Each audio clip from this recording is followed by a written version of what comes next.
Ameerika Ühendriigid tabasid 5000 naellase punkripommiga Iraani kindlustatud laevatõrjerakettide koopaid. Tulemus? Häving, kaos ja hirm.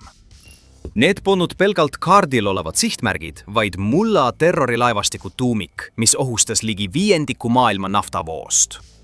See oli järjekordne sõja verstapost, kus Ameerika jätkas rünnakut. Sünkroniseeritud kampaanias kasutatakse nüüd enneolematuid relvi, B2 vargpommitajaid, B1 raskeid löögilennukeid ja B52 masspommitajaid, mille mõju Iraani sõjaväele on laastav. Nendest arengutest on nii palju rääkida, aga kõigepealt räägime uutest punkrilõhkujatest ja sellest, kuidas neid hiljuti kasutati. Kõik algas vaid mõned ööd tagasi, 17. märtsil. Ameerika lennukid liikusid Iraani lõunaranniku kohale ja lasid alla laine 5000 naelaseid punkrilõhkujaid. Sihtmärgid ei olnud juhuslikud. Pommid suunati Hormuzi väina äärde maa-alustesse rajatistesse, kus Iraan peitis laevavastaseid tiibrakette. Need baasid olid seal kindlal põhjusel. Iraan paigutas need tankerite ähvardamiseks väinas. Samal ajal asetati miine olulistele laevateedele ja väiksed ründepaadid patrullisid ning tülitasid laevu. Surve kasvas, kuni väinas peatati liiklus ja algas ülemaailmne mõju. See kitsas veete veab päevas ligi 20 miljonit barrelit naftat. Kui laevad seisma jäävad, levib šokk kiiresti. Naftaturud reageerisid kiiresti. Hinnad tõusid päevadega üle $110 barreli kohta ning mõju ei piirdunud vaid energiasektoriga. Kulud hakkasid ilmnema igal pool, alates kõrgematest kütusehindadest tanklas kuni kallimate lennupiletite ja tõusvate toidupoe arveteni. Midagi, millega paljud teist on tõenäoliselt tuttavad. Seetõttu otsustas USA neid Iraani sihtmärke rünnata. Pomm, mis selle töö ära tegid, nimetatakse GBU-78 ja need on suur samm edasi võrreldes sellega, mida sõjavägi varem kasutas. Igaüks neist kaalub umbes 5000 naela, kuid asi pole ainult suuruses. Suurem osa sellest kaalust tuleb paksust terasest lõhkepeast, mida tuntakse nimega Blue 138. Kest on tugev, sest peab vastu pidama, kuju säilitama ja edasi liikuma, mitte purunema. Selle kesta sees lähevad asjad tõsiseks. Pommis on üle 1000 naela PBX N109 ja AFX 757 segulõhkeainet. Need lõhkeained on stabiilsed kukkumisel ja kokkupõrkel ning vabastavad kogu energia korraga õigel ajal. Nii et pomm ei löö lihtsalt tugevalt, vaid lööb targalt, hoides kogu oma jõu selleks täpseks hetkeks, mil see suudab kõige rohkem kahju teha. Siis on veel juhtimissüsteem, mis teebki kogu selle täpsuse võimalikuks. Tagaküljel kasutab JDAM-süsteem GPS-i koos oma sisemise navigeerimisega, et juhtida pommi kogu tee sihtmärgini. Isegi kui tingimused pole ideaalsed, kohandab see oma trajektoori pidevalt kukkumise ajal. Need pommid võivad langeda vaid mõne meetri kaugusele sihtkohast. See pole lihtsalt juhuslik, vaid täpne ja läbimõeldud tegevus. Relva erilissus seisneb selles sügavas tungimises enne plahvatust. See lastakse alse alla suurelt kõrguselt ja kui see langeb, tõmbab gravitatsioon seda järjest kiiremini alla, kuni see maapinda tabab tohutu jõuga, nagu kiirrong, mis põrkab vastu terast. See kiirus ja tugevdatud nina lasevad tal läbistada üle 45 m tihendatud mulda või 4,5 m raudbetooni. Tõeline eelis on selles, mis juhtub edasi. Pommis on nutikas sütik, mis tunnetab vastupanu mulla, kivimi ja betooni läbimisel. Selle asemel, et kohe kokkupõrkel plahvatada, ootab see. See tungib järjest sügavamale, kuni jõuab õigesse kohta ja siis käivitab plahvatuse täpselt sel hetkel, kui see suudab kõige rohkem kahju teha. Kui plahvatus toimub, on see sügaval maa all. Lööklaine purustab tunnelid, varistab kambreid ja hävitab kõik seestpoolt. Kui need kasutatakse, siis maa mitte ainult ei pragune, vaid liigub, mistõttu need on eriti tõhusad Iraani kindlustatud sihtmärkide vastu. Iraani raketisüsteemid olid mõeldud püsima peidus pikkades maa-alustes tunnelites, betooni ja kivikihtide all kaitstuna, kuni need olid valmis tulistama. See relv hävitab peidetud ruumid ja muudab eelise nõrkuseks. GBU-72 pole tegelikult ootamatu. See asi on olnud töös juba mitu aastat. Seda hakati testima 2021 aastal, kui sõjavägi viskas varaseid versioone F-15E Strike Eagle hävitajatelt Ameerika Ühendriikide polügoonidel. Selles etapis kontrolliti vaid põhilist, kas see suudab täpselt tabada. Kas see suudab reaalselt oodatud sügavusele tungida? Esialgsed testid olid lootust andvad. 2024 aastal katsetati seda B1 pommitajatel, mis muutis olukorda. Insenerid pidid isegi välja töötama viisi, kuidas osa neist pommidest tiibade all välisraamidel kanda. See on olulisem, kui esmapilgul tundub, sest see tähendab, et pommitaja saab ühe missiooni jooksul kanda rohkem kui ühte pommi. Rohkem pomme, rohkem tabamusi. Suurem surve maa-alustele. Nüüd tuleb selle tõeliselt eriline osa. GBU-72 põhineb 90ndatest pärit vanematel relvadel, nagu GBU-28, kuid läheb neist kaugemale. See tungib sügavamale ja lööb tugevamalt. Korpus on tugevam, talub löögi ja puurib edasi. Nutikam sütik ootab plahvatusega, kuni pomm on täpselt seal, kus vaja. Kui need omadused ühendada, on iga maa-alune löök tugevam ja täidab tühimiku. See jääb GBU-28 ja 30 000 naelse punkripombi vahele, mida B2 pommitajad kasutavad tugevalt kaitstud sihtmärkide vastu. Kuid kõige sügavamate sihtmärkide jaoks, mis on mägede alla maetud, on USA kasutusele võtnud oma seni suurima tavarelvastuses oleva relva. B2 Spirit Stealth pommitaja kannab Massive Ordnance Penetratorit, MOP, 30 000 nahelast pommi, mis on suurim ehitatud tavapärane punkripomb. See pole tavaline relv. See on loodud tegema seda, mida ükski teine ei suuda. See relv suudab jõuda sügaval maa all asuvate kindlusteni, läbistades enne plahvatust üle 60 meetri pinnast ja raudbetooni. Kui need mopid heideti Iraani kõige tugevamalt kindlustatud raketilinnadele ja kahtlustatavatele tuumaga seotud rajatistele, olid tulemused katastroofilised. Teherani puutumatuks peetud kompleksid varisesid seestpoolt. Mägedes olnud juhtimiskeskused langesid rivist välja. Aastakümnetega ehitatud ladud ja tootmiskeskused hävitati sekunditega. MOPI kasutamine tõi kampaanias uue eskalatsioonitaseme. See näitas, et Ameerika Ühendriigid ei toetu vaid 5000 naelastele GBU-72 punkrilõhkujatele, vaid on valmis kasutama ka oma kõige suuremaid tavapomme kõige kindlustatumate sihtmärkide vastu. Nende relvade kombinatsioon on võtnud Iraanilt viimasedki illusioonid maa-alusest turvalisusest. Ükski punker pole liiga sügav, ükski arsenal pole liiga varjatud ja ükski oht pole kättesaamatu. Mopp ei hävitanud vaid hooneid ja tunneleid, vaid kaotas Teherani haavamatuse tunde, näidates, et ka parimad kaitstud objektid on nüüd haavatavad. Kui MOP kõrvaldas alguses kõige sügavamal peituvad ohud, siis GBU-72 sobis ideaalselt järgnise kihi jaoks ja seda kasutati ka 17. märtsi rünnakutes. Sihtmärkideks olid Halij Fars ja Nur süsteemidega raketipatareid, mis on tõsised relvad. See ulatub üle Hormuzi väina ja võib tabada naftatankereid 10 miilide kauguselt, tihti enne, kui meeskonnad märkavad ohtu. Kui need süsteemid töötasid, oli laevaliiklus väinas pidevas ohus. Kui maa-alused ladustamis- ja stardikohad hävisid, muutus olukord kiiresti. Ilma varjatud positsioonideta kaotavad raketid eelise ja mööduvatele laevadele ähvardav oht väheneb. See on oluline samm, et taastada liiklus läbi maailma ühe tähtsaima laevateekonna. Kui voog taastub, väheneb surve naftahindadele ja see kajastub kütuse- ja toiduhindades. Need rannikurünnakud olid vaid osa suuremast õhukampaaniast, mis on juba nädalaid katkematult kestnud. USA muudab selle tõhusaks, kasutades korraga kõiki 3 kauppommitajat, B2, B1 ja B52. Igal neist on oma ülesanne ja koos tekib pidev surve. Iraan saab löögi, üritab päästuda, kuid saab enne uue löögi, kui jõuab koguda. Tavaliselt alustatakse B2 Spiritiga, vargpommitajaga, mis suudab märkamatult kaitset läbida. Kuju painutab ja pind neelab radarisignaale, võimaldades lennata kogu mandri ulatuses märkamatult. Missioonid algavad sageli Missouri Whitmani õhuväebaasis ja kestavad 10 tunde. Tankimine toimub õhus. Kampaania alguses ründasid B-52D sügavaimaid paremini kaitstud sihtmärke nagu Fordo ja Natanz, kasutades punkripombasid maa-aluste rajatiste hävitamiseks. Nüüd on fookus muutunud. Nad kasutavad GBU-72 pomme rannikuраketisüsteemide ja tugevdatud stardialade tabamiseks, mis on endiselt rasked, kuid mitte kõige sügavamad sihtmärgid. B2 varjab end, ründab esimesena ja hävitab võtmekaitsesüsteemid, avades tee järgnevatele jõududele. Kui need kaitsesüsteemid on nõrgestatud, läheb kõik palju kiiremini. Siis tulevad mängu B1B Lancerid. Need lennukid on kiired ja kui nende tiivad tahapoole liiguvad, suudavad nad saavutada ülehelikiiruse. Paljud neist paiknevad nüüd RAF Fairfordis Ühendkuningriigis, mis lühendab vahemaad Iraanini ja võimaldab sagedamini missioone lennata. See on tähtis, sest kõik käib hoogu kogumise ümber. Iga B1 kannab kuni 75 000 naela relvi, sealhulgas punkrilõhkujaid, täppispomme ja tiibrakette.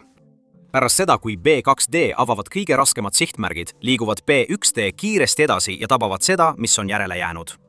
Juhtimiskeskused, rakettide kokkupanekukohad ja ellujäänud rannapatareid. Mõnel juhul on nad kandnud GBU-72 väliskinnitustel, mis näitab süsteemi paindlikkust. Nende kiirus ja kandevõime võimaldavad tabada mitut sihtmärki korraga, raskendades Iraani varustuse liigutamist või taastumist. Lisaks on B-52 Stratofortress, mis toob uue jõu. See lennuk on kasutusel alates külma sõja ajast, kuid pakub endiselt suurt tulejõudu. Paljud neist tegutsevad RAF Fairfordi baasist ja on valmis kiiresti startima. B-52 suudab õhus tunde tiirutada ning korduvalt rünnata või lasta tiibrakette ohutust kaugusest. Kampaanias keskendutakse laiemale võrgustikule, lennuväljadele, kütusehoidlatele, raketipatareidele ja tugipunktidele, mis hoiavad süsteemi töös. B-52 ei ole varglennuk, kuid selle kohalolek näitab, et Iraani õhutõrje on nõrgenenud ning suured pommitajad saavad nüüd väiksema riskiga tegutseda. Kokkuvõttes meenutab olukord teatejooksu. B-2D lähevad esimesena sisse, kõrvaldades vaikselt kõige raskemad sihtmärgid. B-1D järgivad kiirelt ja võimsalt, suurendades kahju ja survet. B-52D hävitavad kõik alles jäänu, takistades taastumist. See tsükkel kordub ja aja jooksul kuhjub. Tuhanded sihtmärgid on juba hävitatud, alates sisemaal asuvatest Teherani lähedal paiknevatest juhtimiskeskustest kuni lahe ääres olevate mereväebaaside ja laevade ründamist toetanud maa-aluste raketibaasideni. Kui oled pärast punkrilõhkujate kaost ikka minuga, vajuta meeldimisnupule. See on ainus, mis täna plahvatab ilma toiduarve kasvuta. Kui soovid järgmist uuendust enne, kui naftaturud reageerivad, vajuta telli ja lülita teavitused sisse. Et mõista, miks pommitajad on saanud nii vabalt tegutseda, pead sa pilti laiendama ja vaatama, kuidas kogu see konflikt alguse sai. Operatsioon Eepiline raev algas 28. veebruaril pärast USA ja Iisraeli luuretuvastust Teheranis kõrgetasemelise juhtide kohtumise kohta. President Trump andis käsu päev varem. Seejärel liikusid asjad kiiresti. Mõne tunniga lendasid 10 lennukid, toetatuna tiibrakettide ja täppisrelvadega. Eesmärk – kõrvaldada tippjuhtkond ühe hoobiga. Esimeses rünnakulaines hukkus ülemjuht Ayatollah Ali Khamenei, mitmed kõrged ametnikud, endine president Mahmoud Ahmadinejad, kaitseminister ja relvajõudude juhataja. Iisraeli hävitajad ründasid sihtmärke samal ajal kui USA Tomahawk raketid ja juhitavad pommid tabasid võtmekohti Teheranis ja teistes suuremates linnades. Füüsiliste rünnakute kõrval katkestasid küberrünnakud internetiühenduse ja võtsid lühikeseks ajaks üle ka riigitelevisiooni. Tulemuseks oli segadus igal tasandil just siis, kui pommid tabasid. Esimese 24 tunni jooksul tabati üle 1000 sihtmärgi. Nüüdseks on see number kasvanud peaaegu 10 korda suuremaks. Esmalt hävitati õhutõrjesüsteemid Teherani ja teiste linnade ümbruses, avades taeva järgnevatele rünnakutele. Raketipatareid, radaripositsioonid ja juhtimiskeskused hävitati varakult. Tuumaga seotud rajatised, mis olid juba eelmisel aastal kahjustada saanud, said taas tabamusi ning uusi rakette tootvad raketitehased said tugevalt pihta. Iraan reageeris kiiresti, alustades operatsiooni Tõeline Tõotus 4 ja tulistades mõne tunniga üle 1200 ballistilise raketi ning saates umbes 2000 drooni Iisraeli ja USA baasidesse kogu piirkonnas, sealhulgas Bahreinis, Kuveidis, Kataris, AÜE-s ja Saudi Araabias. Hezbollah suurendas raketirünnakuid Liibanonist. Osa raketti tabas sihtmärke ja tekitas kahju ning ohvreid, kuid enamik neist peatati aja jooksul üles ehitatud mitmekihiliste kaitsesüsteemide abil. Sellest hoolimata näitas vastuse ulatus, kui kiiresti olukord võis eskaleeruda.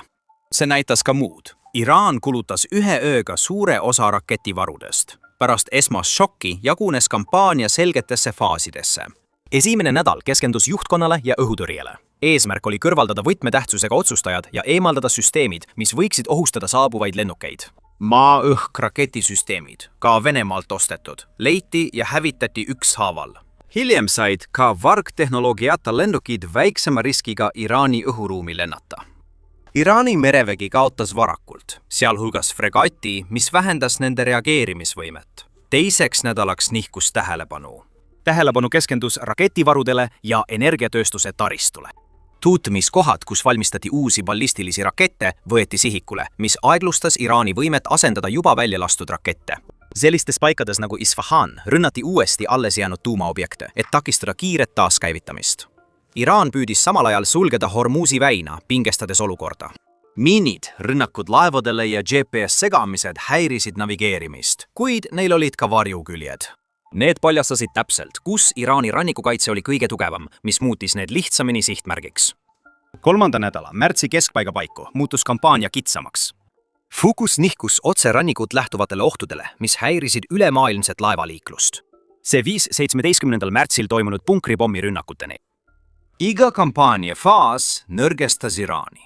Raketilaskmised vähenesid, sest tehased kahjustati ja laod hävitati. Juhtimine lagunes, sest juhtkond kõrvaldati ja sidekeskused said tabamusi. Majanduslik mõju kasvas.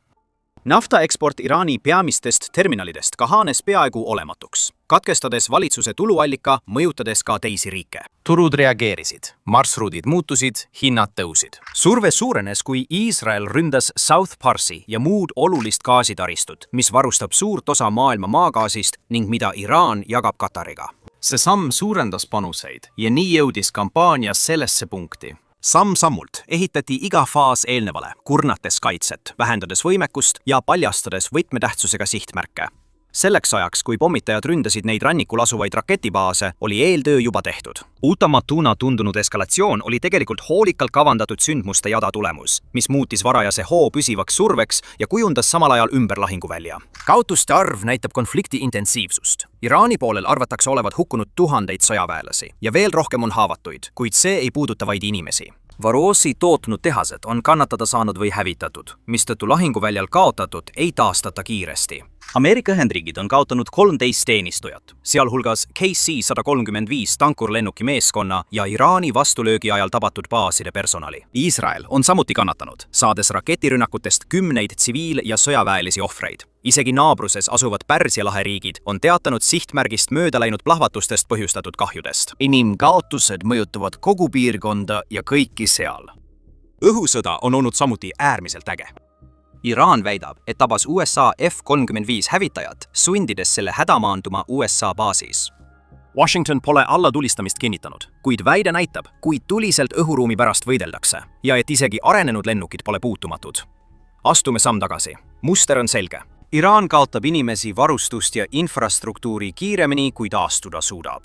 USA ja liitlaste kaotused on sellega võrreldes palju väiksemad. Iga purustatud punker ja maa-alune objekt nõrgestab Teheraani reageerimisvõimet ja suurendab survet. USA operatsioonid pole peaaegu aeglustunud. Pommitajate kampaania võimaldab varjatuse, kiiruse ja vastupidavuse abil rünnata maa-aluseid sihtmärke ilma ohtlike maapealsete rünnakuteta. Iga missioon jätkab eelmist, eemaldades järk-järgult Iraani aastate jooksul loodud kaitsed. Õhuvägi on siiski vaid osa tervikust. A-10 Warthogid ja Apache kopterid patrullivad väina, hävitades droone, kiireid rünnakupaate ja miine, millega suured pommitajad hakkama ei saa. Lennates madalalt üle vee annavad nad mereväe laevadele lisasilmad ja tulejõu just seal, kus seda kõige rohkem vaja on. Maaväed ei ole praegu kõne all, kuid see võimalus on olemas, kui Teheran üritab viimast jõupingutust. Kampaania ei seisne ainult pommide heitmises, vaid on koordineeritud mitmekihiline tegevus, mis kontrollib lahingu iga osa. Varglennukid ründavad esimesena kõige raskemaid sihtmärke.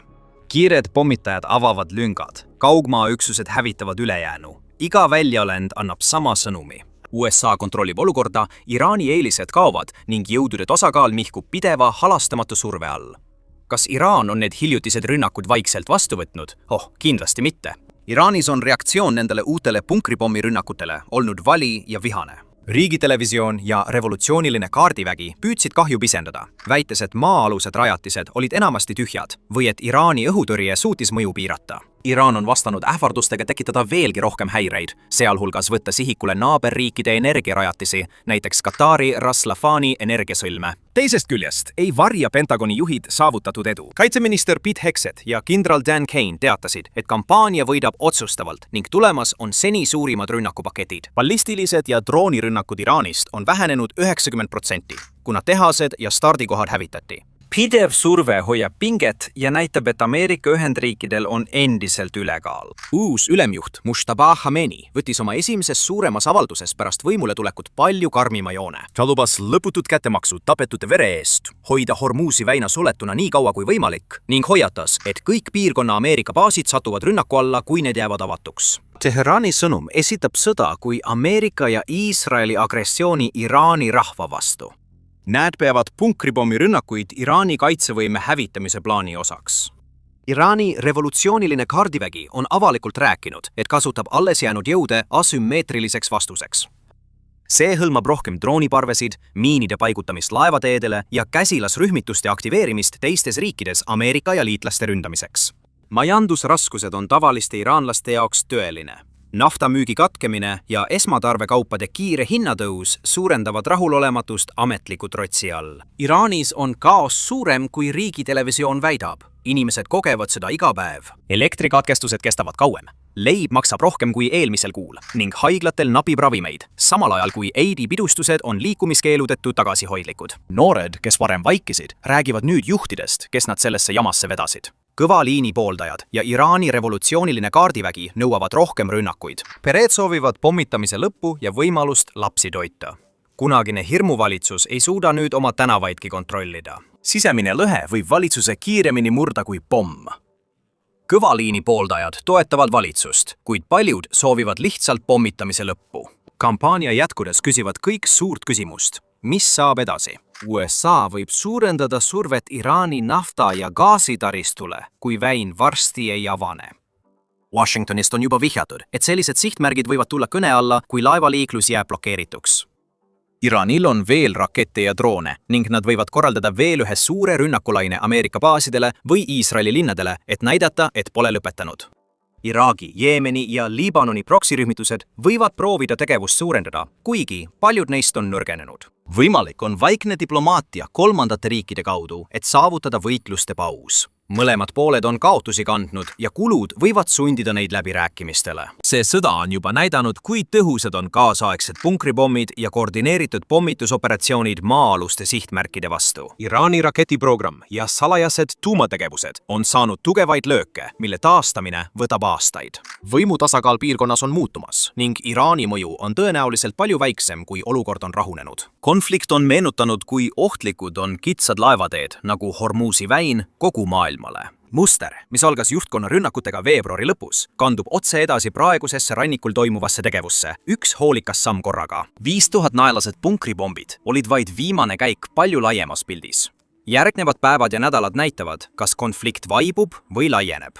Pommitajad tegutsevad endiselt, hinnad püsivad kõrgel ja maailm hoiab hinge kinni, et näha, kuidas kõik lõpeb. Kui soovid olla kursis sellega, mis edasi saab, vajuta meeldi, kui see sind köitis.